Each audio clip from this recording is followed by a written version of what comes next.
Hi, I'm Erica from my phone and welcome to another video. Today we're going to talk about my experience at a Drag Queen Christmas, which is an annual traveling show of a lot of drag queens, I believe primarily from RuPaul's Drag Race, but it's in its 10th anniversary tour now as we speak, and I got to see it when I was in New York City, or rather Brooklyn. My apologies to anyone who would have beef with that. I'm going to go through my experience of it, who was all there, what happened, is it totally worth it? If you are interested in potentially going but don't want spoilers, my short answer is yes, I highly recommend that you go. I'm not affiliated or sponsored in any way with these queens or this team that put this event together, but I had a wonderful time altogether. So I highly recommend, if you're thinking about it, I definitely would go for it if you have the time, the funds, and all of those logistics. But without further ado, let's just dive right into the show. Also, just to clarify, this is specifically the lineup that was for both the American part of the tour as well as for the Brooklyn lineup. I know that there's other names that are for some other dates of US, and then there's also a whole Canada tour as well. So this is just my experience of it in Brooklyn on November 21st of 2024. So our host for the evening was the lovely Nina West. Now, I want to just make it abundantly clear, because I did say that some of her performances in lip syncs on All Stars 9 could benefit from some tweaking, or were not necessarily performances that blew me out of the water.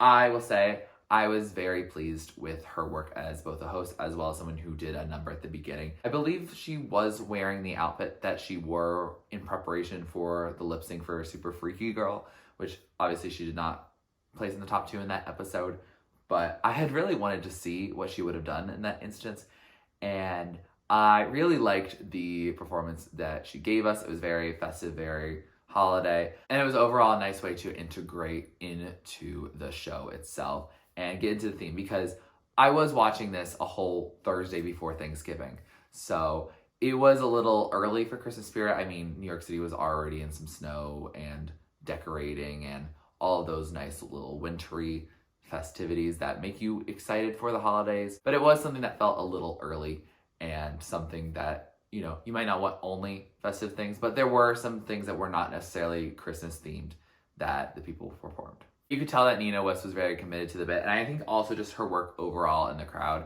I might say this a lot throughout this video, but she was really great at doing crowd work and giving the queens and the dancers time to prepare for the next sequence. She had a moment where she was doing All I Want for Christmas Is, and then people in the audience would say what they want for Christmas. Someone wanted a dishwasher, someone wanted her earrings, and Nina West actually just gave her the earrings, which is wild. And I was like, oh, that was a little like unrehearsed moment.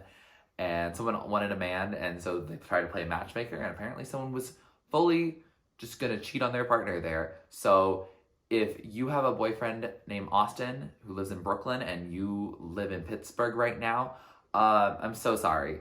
I'm so sorry that that is happening to you. So overall, super friendly, super nice. She had a really nice message that especially was good as a pick-me-up post-election.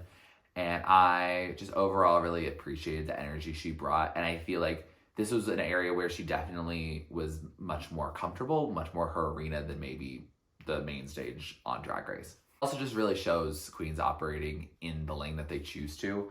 And I think Nina West did well here. I think all the queens that are here got to have their lane that they wanted to do. They didn't necessarily have to do something Christmas themed. They didn't necessarily have to do something silly or something really provocative or whatever. They got to do what they wanted to do. And I think that allowed everyone to shine all the more. But let's get into the actual performances. Every queen performs twice, with the exception of Nina West, who only did the beginning number, and then Plasma does have a little feature in another number, but she has just her main too. And that's fun because we start with her. She's in a little bell costume, and it's very camp. It's very silly.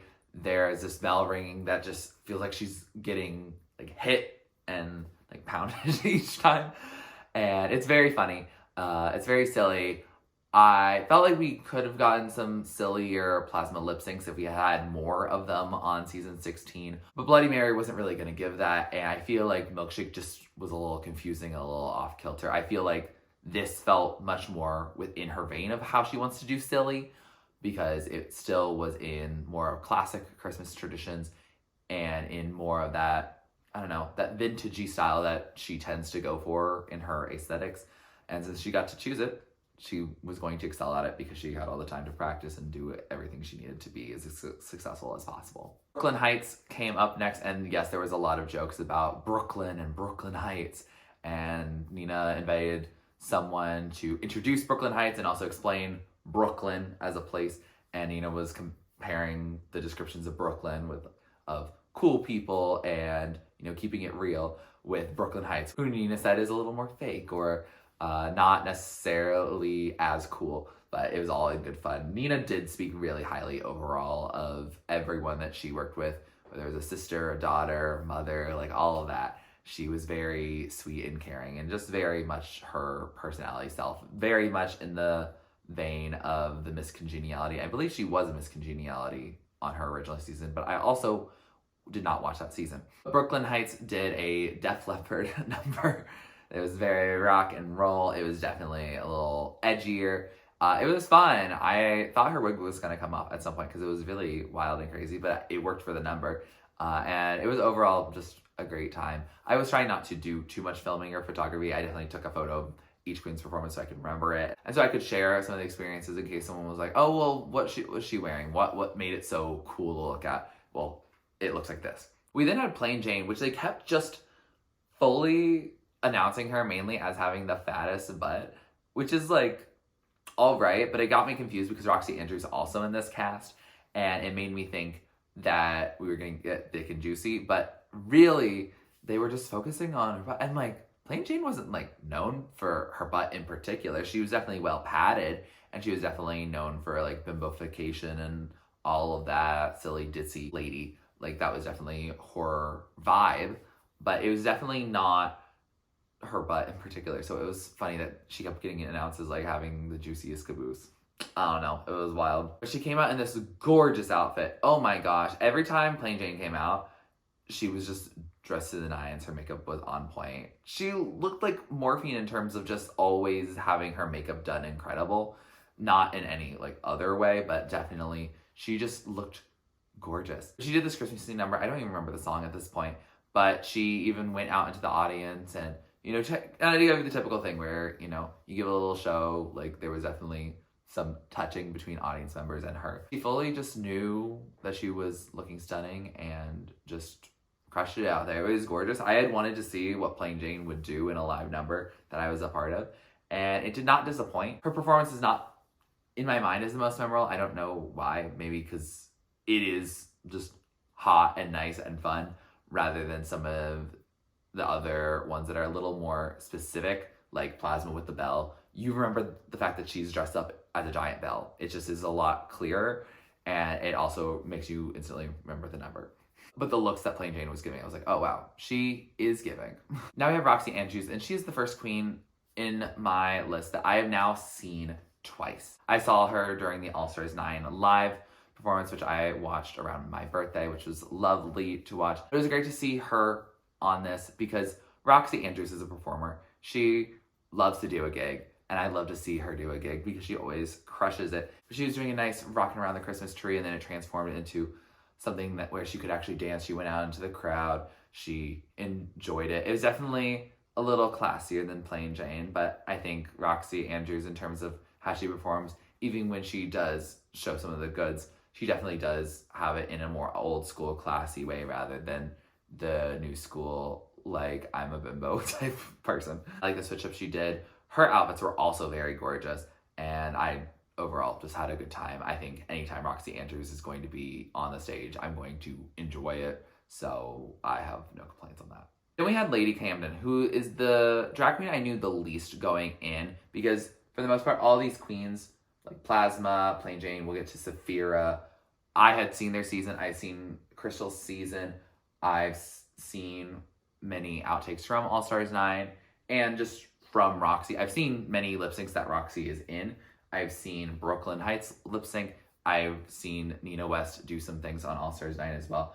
So I just didn't know Lady Camden as much. I really just didn't know her. I have not seen that season. I didn't even know what she looked like. but she crushed it. She did Bohemian Rhapsody. There were panels behind all of the performances, but felt very custom because we had like memoji, like the iPhone emojis when you animate them, where they were singing Bohemian Rhapsody and it was like little nutcrackers. And Lady Camden came out in this ringmaster style outfit that transforms and does all of Bohemian Rhapsody. It was a long performance, but I had no complaints on that whatsoever. It just felt very original, very unique. It felt almost Sasha Velour inspired in that it's so intentional about what you are planning on doing. There is like fun and creativity in it, but it's definitely very like rehearsed. I don't want to say it's not as organic because that makes it sound like it didn't flow naturally. It felt like it was just very much within Lady Camden's element. And I think just the way that she sold it really had me hooked. Side note, Sasha Velour was in attendance as an audience member there, which is very cool. And I found that to be very fun. We had Sapphira Cristal rocking an amazing sapphire blue gown. Oh my God, I love that coat. It was just gorgeous. She did an original song, an original Christmas song that is not on streaming platforms, so I don't know why you're promoting your song without it being out in the public. Let us stream it after watching. I don't know. But it was all right. I was hoping to see some live vocals from Sapphira, which means that it's exciting later down the line. But I think Sapphira's performance was all right. It was cute. She kept it cute, kept it classy, but it definitely was not the moment in the show that stuck out the most to me. Maybe because it was followed by Jimbo. Oh my gosh. I knew that Jimbo could be a little wacky, a little silly, but I did not watch All Stars 8. I have not watched Jimbo's seasons. I don't know what Jimbo does normally in drag. She was out there, let's just say that. Her panel, she had a very South Park inspired animation, and it was about a Christmas dump, we'll just say. And she plays the role of the dump. She comes out of a giant inflatable toilet. And apparently she's actually not the Christmas dump himself, because he has been flushed away and she is his widow. And it was very weird. She then becomes single and on the market, and they do a fecal remix of Hot to Go, which is funny to just see a drag queen do Hot to Go in a very silly, campy way. I mean, fully dressed up as literal feces. But it was definitely jarring, and, you know, there were sound effects in it. It was a lot. I do have a little bit of video footage. I'm not going to subject y'all to it, though. No. So you're welcome in advance on that. But it was definitely something that was like, wow, we need a moment after that. And a moment we got because intermission was right after our final performer. Our final performer, the first act, was Crystal Methyd. I've seen Crystal Methyd season, and I really like the work that she does. I don't know if I was a huge fan at the end of it. I think I definitely wanted Jada Essence Hall to win, but I also saw the value in Gigi Goode winning, or even Crystal Methyd. I think it was a solid top 3. But I recently watched Crystal on the Give It To Me Straight podcast with Metamorphosis, and I just realized, I was like, wow, this girl is iconic, and that girl is low-key me. I just loved her talking about her growing up in the Midwest, how she just kind of does what she wants. I mean, she dresses up in drag just for fun, and for many professional drag queens, that is not common at the point that you're professional. So I just really liked that episode, and it actually was the reason I found out that this Drag Queen Christmas is even happening, and then found out it was in the one day I was in New York City, and I was like, bet, we're just gonna make it work. And so I really wanted to see what she did, and she did not disappoint. She did a themed Christmas vibe that was inspired by, I think it's called The Year Without a Santa Claus, which is where we get the Snow Miser and the Heat Miser. I think they are much more well-known than the special itself. I never watched the special, and if you watch a special, I don't think we think about it being called that, but basically it's the idea of like a white Christmas versus like a green or a red Christmas, or a Christmas without snow. She has this fire-inspired outfit, and then it kind of mashes up into different fire theme songs. So there's Fire Burning from Sean Kingston, just other songs that were just very fun to watch her dance. She clearly was just having the time of her life. And I think that's what's fun about Crystal Methyd, is that she is just having fun. You can tell that she's there just to be there and have fun, rather than, oh, I needed it for the check, or I need to do it to prove something. Crystal Methyd is not trying to prove anything whatsoever, which is funny. I don't know if she has any interest in going back on Drag Race, but she would be a silly, goofy time. I don't think she would even care if she was first out or the winner. I think she just would have a great time. And I just overall enjoyed her performance. I will say the friend I attended with did say that he thought that her performance was a bit undervalued and underappreciated, and that he wishes that she had done maybe a bit more or was more integrated in some way. But I disagree. I just felt like she was just having a good time, and I don't know, I had a great time watching her, and I definitely consider her to be a highlight because of just the palpable fun energy she was giving. Then we had our intermission. I guess this is also the time to say that we had 2 dancers throughout the entire show. I forget their names, and I apologize to those 2 dancers. If you are one of the dancers, or you know who they are, if you remember their names, please put them in the comments down below. I'll pin it, because I would love to give them credit. Because first of all, they were doing the dang thing. They were doing all sorts of choreo, weird stuff, fun stuff, hot stuff. They were easy on the eyes. They were wonderful. And if either of them are interested in talking to me more about the behind the scenes of the show, I would be down. After our intermission, we shake up a little bit of the order. We do start with both Brooke Lynn and a guest feature of Plasma, because guess what? The Wicked movie is now out, and I will watch that in due time. But Brooke Lynn and Plasma do a rendition of Defying Gravity, with Brooke Lynn Hytes being Elphaba and singing, you know, the vast majority of Defying Gravity. It is still lip synced, it is not live vocals. I should clarify that. But Plasma does a great job of being Linda and acting. I mean, Plasma is always giving theater kid and Broadway, so it just really makes sense that she would be here as a nice support for this. But it was a really cool moment. The outfits of it are very beautiful. I especially like the Glinda dress from Plasma especially, but it overall is a great time. And it fully kicks off the second act with a bang.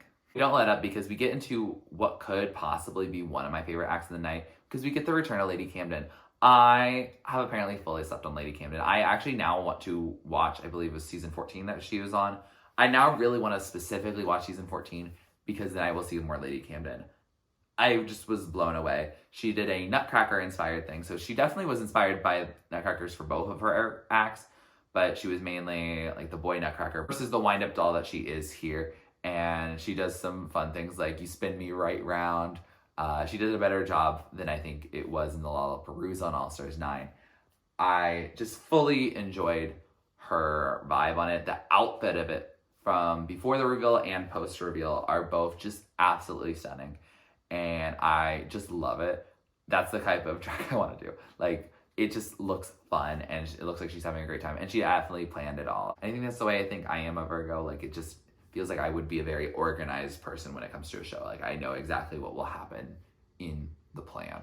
We then get Plain Jane again. She is in this candy cane, you know, a little pinup-y outfit, and she is courting both Santa and the Grinch. She has a secret that she apparently a person. And so that was fun to not just let it be fun and sexy. There is some dark comedy that Plain Jane can employ and make her drag a little more, I don't know, a little more deep and a little more multifaceted than just the, oh, I like to be pretty and stupid. And there's nothing wrong with the aesthetics of being pretty and stupid. I love to employ those myself all the time.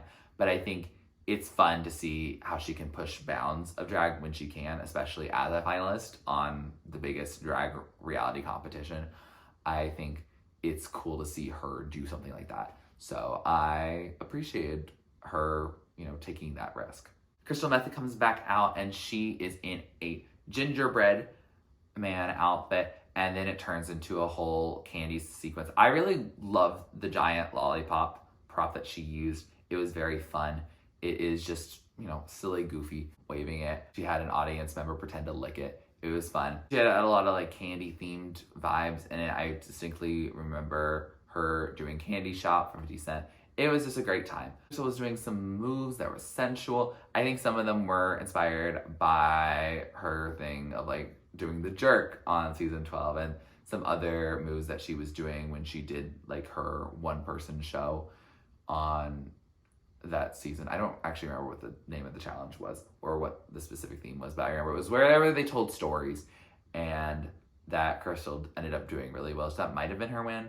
I don't fully remember at this point, but she really was giving it again. And I think she was overall just having a great time.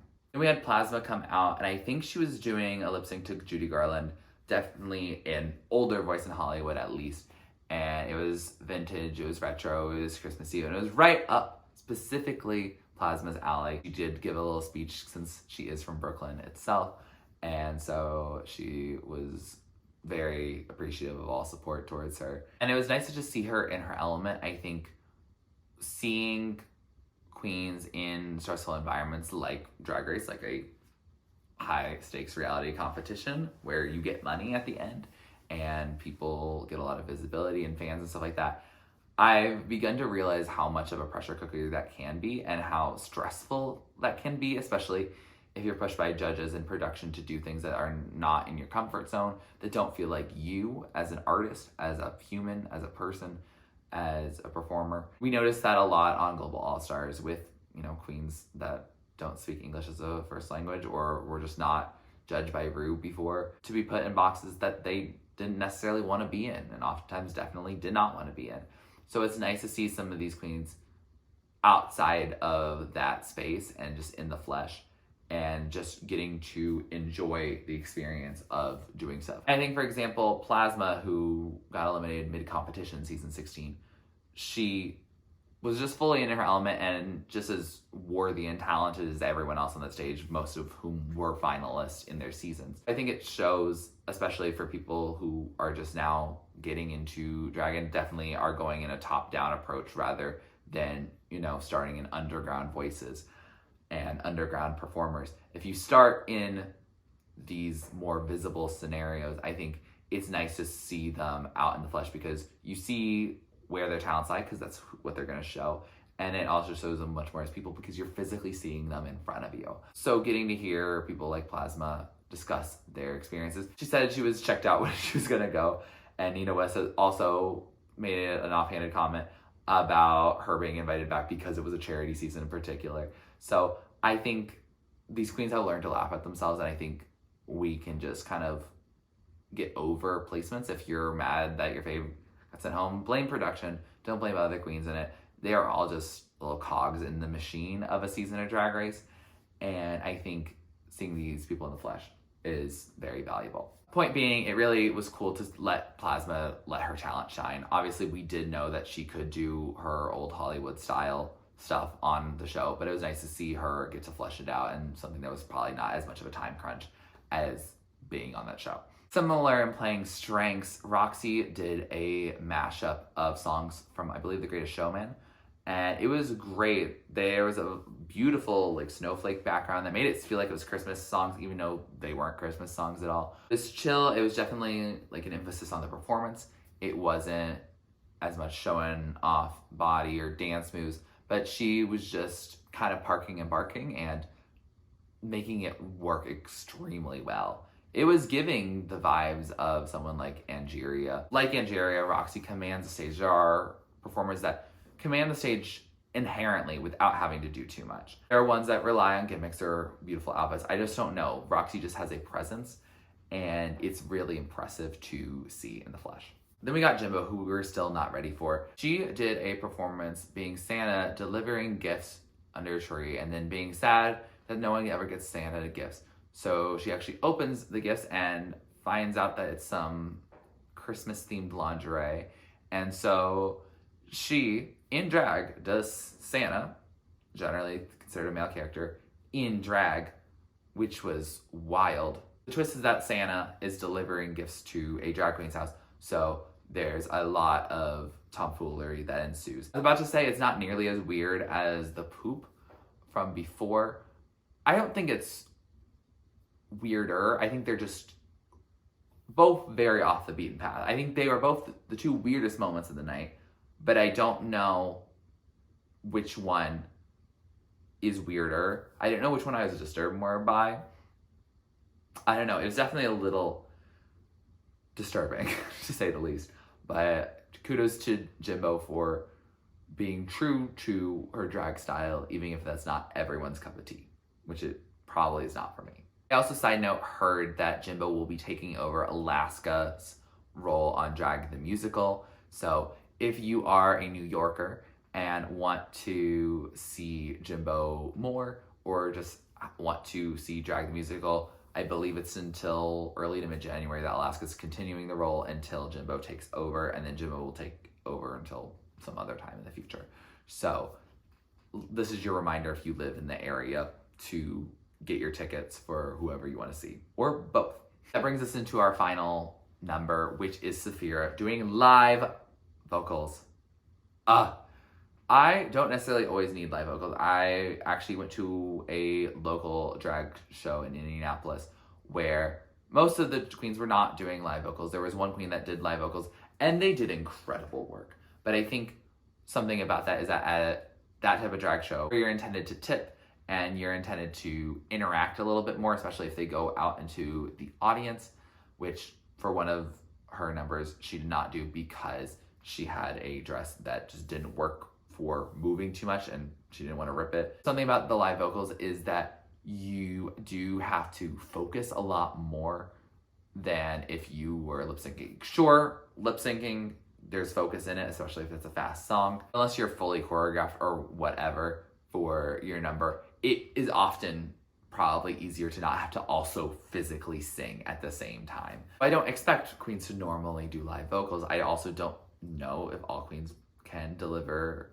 live vocals that are always the most appealing to the ears. However, I knew that Sapphira had great live vocals in her because I watched season 16, I watched her talent show, and it was one of the reasons I was just kind of obsessed with her. That and just her confessional being that blue and yellow is just so eye-popping. I really did just fall in love with Sapphira as a public figure on reality TV. It was nice to pay homage to that. Also, just the fact that she can do it. Why not just do it? And so she did. People did stand up and clap at the end of her number, and even in the in-between, because she did switch up. I think she went from live vocals into either lip-synced, or she just changed it up and just did a song that was not opera. I actually fully forget if she was fully singing at that time anyway, but she got out of her brilliant blue flowy thing and went into this gold bodysuit where she could dance. And I definitely noticed from both of these numbers that Sapphira is not the dancer that maybe a Roxxxy might be, or that Brooke Lynn or even Lady Camden were giving. But she definitely can dance and sing. She can do most things. That's why she was so good at Drag Race, because she wasn't ever flopping. The only time she was in the bottom was because they kind of changed the idea of the challenge on her, and she found out she had to dance in something that definitely wasn't danceable in. I do like that she is showing off her versatility, that she did a song that was her original song, that she did do dance that was what would work for her, and she did do live vocals, which were incredible, and I absolutely loved it. It was not as silly and joking as the talent show one. It was a lot more from the heart of being a whisper in a sea of voices, but that there's genius in there, that there's creativity, and that you heal people. I don't remember all the words word for word. I didn't film all of it, and I was often focused on directly who was singing Sapphira rather than all the words that were behind her. But it was a really heartfelt message, which really dovetailed nicely because Nina had said all those things that were that nice pick-me-up post-election right before then. So it really just gave a really good, wholesome ending to the whole night. And that brings me to the end of the show. I think overall Nina was a lovely host. I fully enjoyed her hosting. I feel like she gave a similar energy to Chanel when I saw the All Stars 9 live show. And I think having a great host, it does not go unnoticed. When some other people have the mic that are not hosting, it can be kind of clear. For example, I like some of the comments that Vanjie made when she talked to the audience, but you can tell that she is not necessarily the person that you want hosting the whole show. And that's no offense to Vanjie. Vanjie has many talents. But I think there's something in the vibe of Nina or Chanel that really give us this impression that they can work with really anyone, that they can figure out what's going on, what works with the crowd, what doesn't really work with the crowd, and move on and volley and banter and kind of go a little bit organically, but also know when it's been enough time, we can move on to the next thing. I think Nina's work also helped pull it together and make it feel like a neat, nice show.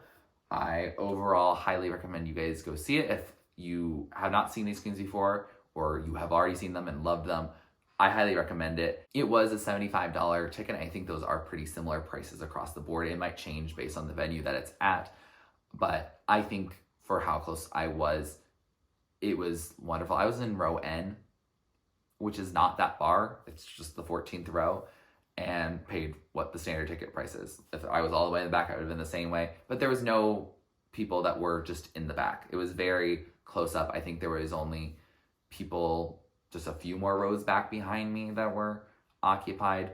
It was really like maybe at most half sold out. And I don't know why that is. Maybe because it was just early Christmas. Maybe because in New York you have so many drag options to choose from. But I highly recommend, if you have the opportunity to just go see it and experience the magic. If you don't really like Christmas, I don't think that's necessarily that big of a detriment. I don't care too much for Christmas songs, but I think it's creative. I think, especially living in America, even if you're not Christian, you have the notions of what the pop cultural zeitgeist regarding Christmas is. A lot of these queens are playing on them.